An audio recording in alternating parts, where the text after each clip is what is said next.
High guys, welcome back to my channel Sanjeev fitness and tour. আর আমি চ্যানেলের পক্ষ থেকে সঞ্জীব বিশ্বাস। এই যে জায়গাটি দেখতে পাচ্ছেন, এটি হলো কাশ্মীরের পেহেলগাম ভ্যালি। চারদিকে সবুজের সমাহার আর দিগন্ত জুড়ে পাহাড়ের রাশি। পেহেলগামে আমরা লোকাল গাড়িতে করে দেখে নিয়েছিলাম আরু ভ্যালি, বেতাব ভ্যালি ও চন্দনওয়ারি।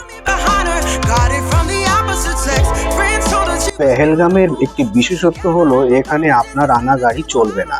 এখানকার ফেমাস তিনটি স্পট ABC পয়েন্ট, অর্থাৎ আরু ভ্যালি, বেতাব ভ্যালি ও চন্দনওয়ারি। তিনটি পয়েন্ট দেখতে হলে এখানকার লোকাল গাড়ি ভাড়া করতে হবে। লোকাল ইউনিয়নের গাড়ি ছাড়া অন্য গাড়ির পারমিট নেই। অগত্যা উপায় না পেয়ে লোকাল ইউনিয়নের গাড়ি ভাড়া করতে হলো। তবে একটা বিশেষ এখানে ইউনিয়নের একটা রেট চার্ট দেওয়া আছে। রেট চার্টটা হলো এরকম, একবার একটু দেখে নিন।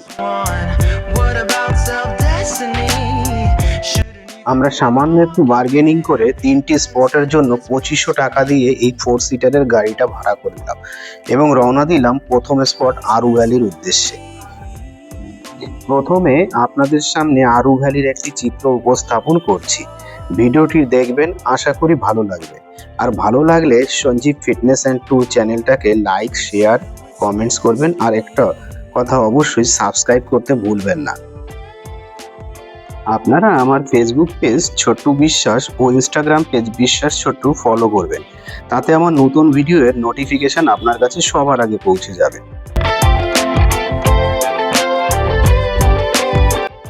তো চলুন আমরা সঙ্গে আজকে ঘুরে নিই আমাদের প্রথম স্পট।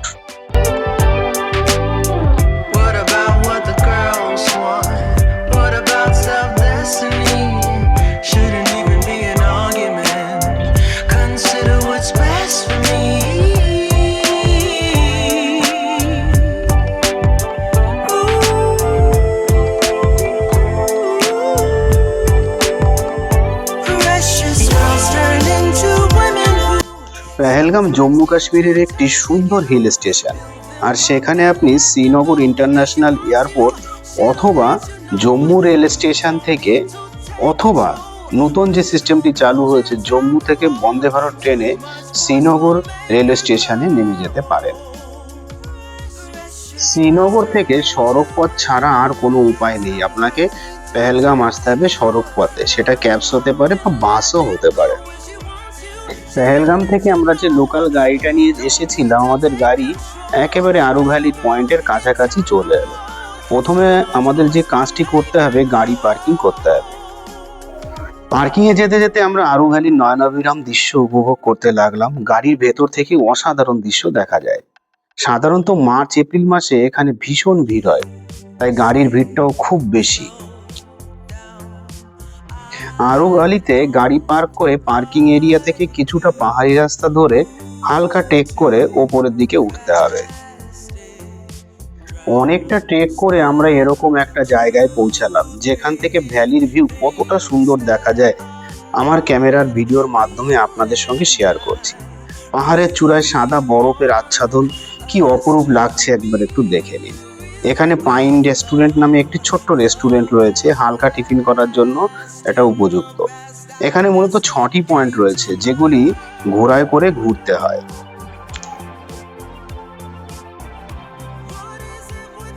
আরু ভ্যালির সব থেকে আকর্ষণীয় স্পট হলো এই জায়গাটি, যেখানে আপনার প্রচুর ছবি তুলুন আর ভিডিও বানান। কিছুটা সময় এখানে কাটান, যে সময়টুকু স্মৃতি আপনার স্মৃতিতে দীর্ঘদিন থেকে যাবে। চারদিকে সাদা বরফের চাদরে মোড়া পাহাড়ের মাঝে একটু সমতল ভূমি, অসাধারণ তার সৌন্দর্য। জুলাই থেকে সেপ্টেম্বর মাস হলো আরু ভ্যালি ভ্রমণের সেরা সময়, কারণ এই সময় আরু ভ্যালি দেখার জন্য দুর্দান্ত। একটা বিষয় বলা হয়নি যে আরু ভ্যালিতে এন্ট্রান্স ফি হচ্ছে 25 টাকা। 25 টাকার টিকিট কেটে কিন্তু আপনাকে ভেতরে ঢুকতে হবে। আরু ভ্যালি দেখে এবার আমরা রওনা দিলাম বেতাব ভ্যালির উদ্দেশ্যে। আরু ভ্যালি থেকে যদি আপনি ডাইরেক্ট বেতাব ভ্যালি যেতে চান, সেক্ষেত্রে দূরত্ব হবে 18.6 কিলোমিটার এবং এই পাহাড়ি রাস্তা অতিক্রম করতে আপনার প্রায় 33 মিনিট সময় লাগবে। আর যদি পেহেলগাম থেকে ডাইরেক্ট আরু বেতাব ভ্যালির দিকে আসেন, তাহলে সেক্ষেত্রে দূরত্ব হবে 15 কিলোমিটার এবং 30 মিনিট সময় নেবে। বেতাব ভ্যালি কাশ্মীরের পেহেলগামের কাছে অবস্থিত একটি সুন্দর উপত্যকা, যা তার মনোরম সবুজ প্রকৃতি, বরফ ঢাকা পাহাড় ও লিডার নদীর জন্য বিখ্যাত। এটি 1983 সালের বলিউড সিনেমা বেতাবের শুটিংয়ের পরই এই নামের পরিচিতি পায়। মূলত এটি হাগান ভ্যালি নামেও পরিচিত ছিল, যা পীর পাঞ্জাল এবং জাংসার পর্বতমালার মাঝে অবস্থিত একটি প্রায় সমতল ভূমি অঞ্চল, এবং যেখানে প্রচুর পুরনো গাছ দেখতে পাওয়া যায় এবং ওয়েল ডেকোরেটেড একটি প্লেস। পেহেলগামের লোকাল ইউনিয়নের যে গাড়িতে আপনি বেতাব ভ্যালি আসবেন, সেই গাড়ি যেখানে আপনাকে নামিয়ে দেবে, সেখান থেকে বেতাব ভ্যালির এন্ট্রান্স গেট প্রায় 50 মিটার দূর হবে, আর এই রাস্তা পায়ে হেঁটেই আসতে হবে। তবে পাইন গাছ, বরফ ঢাকা পাহাড় ও খোলা আকাশ দেখতে দেখতে অতি সহজেই চলে আসা যায় বেতাব ভ্যালির এন্ট্রান্স গেট। এন্ট্রান্স গেটের এখানেই রয়েছে টিকিট কাউন্টার। টিকিট কাউন্টার থেকে টিকিট কেটে তবেই ভেতরে ঢুকতে হবে। I know that's right. Look out, make way, tear up, don't play, cut it off, grow back, throw back. Hole in the stands, tell me who can send it like that? Who's gonna stop me from giving my all? No way. Pull on my heartstrings and answer the call. Okay. Sun rise up, then she taking it down.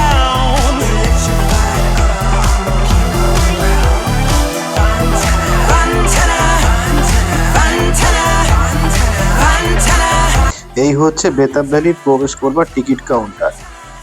এই হচ্ছে main gate, আর এখান থেকে ঢুকতে হবে আর এখান থেকে বেরোতে হবে। আর এই হচ্ছে কাউন্টার, যেখানে বাচ্চাদের এন্ট্রান্স ফি 50 টাকা এবং বড়দের 100 টাকা।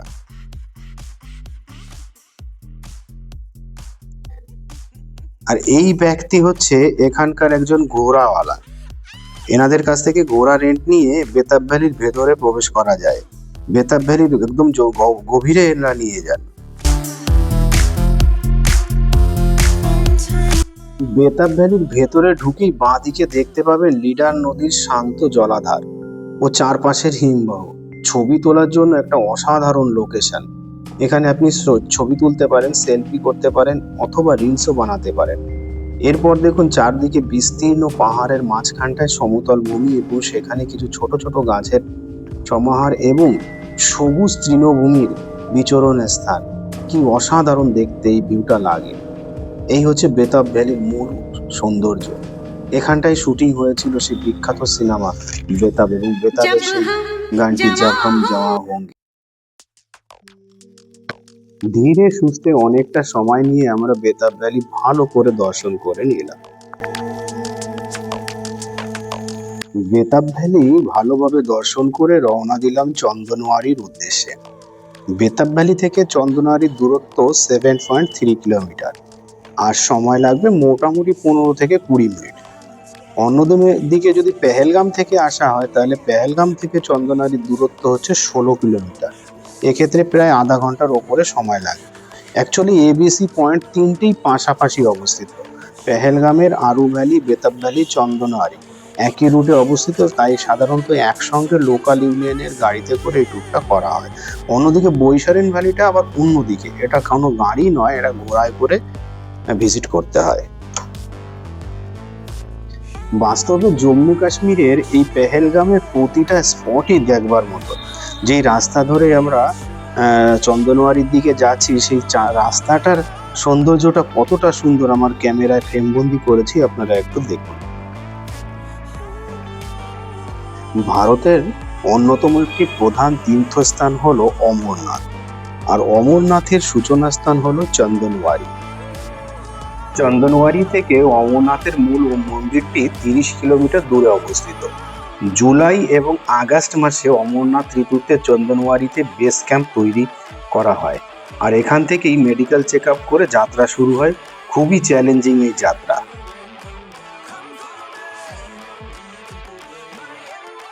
প্রায় 7 কিলোমিটার রাস্তা অতিক্রম করে আমরা এবার পৌঁছালাম চন্দনওয়ারির যে ট্যাক্সি স্ট্যান্ড রয়েছে, সেই ট্যাক্সি স্ট্যান্ডে।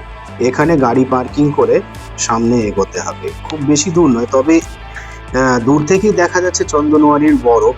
এই এবিসি পয়েন্ট পেহেলগামে যে 3টি পয়েন্ট রয়েছে, এবিসি পয়েন্ট, আরু ভ্যালি, বেতাব ভ্যালি এবং চন্দনওয়ারি, এই চন্দনওয়ারিতেই আপনি একমাত্র বরফ পাবেন, পর্যাপ্ত বরফ পাবেন। পাহাড়ের গা ভেসে যে বরফ নিচে নেমে এসছে সেখানটায় পৌঁছানো যায়।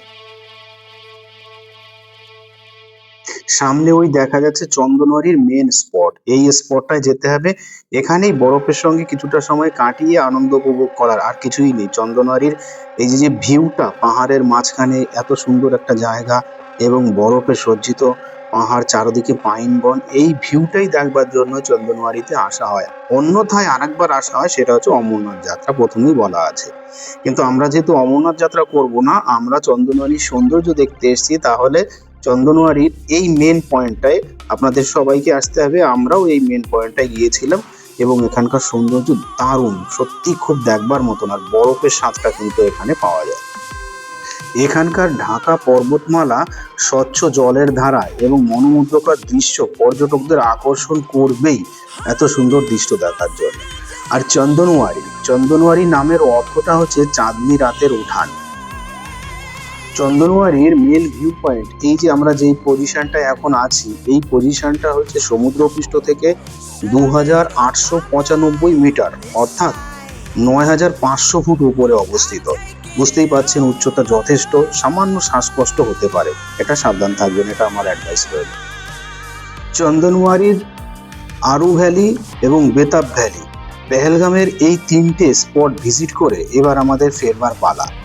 আমাদের ফিরে আসতে হবে পেহেলগামে, এবং পেহেলগাম থেকেই আমাদের জম্মুর যাত্রা শুরু হবে।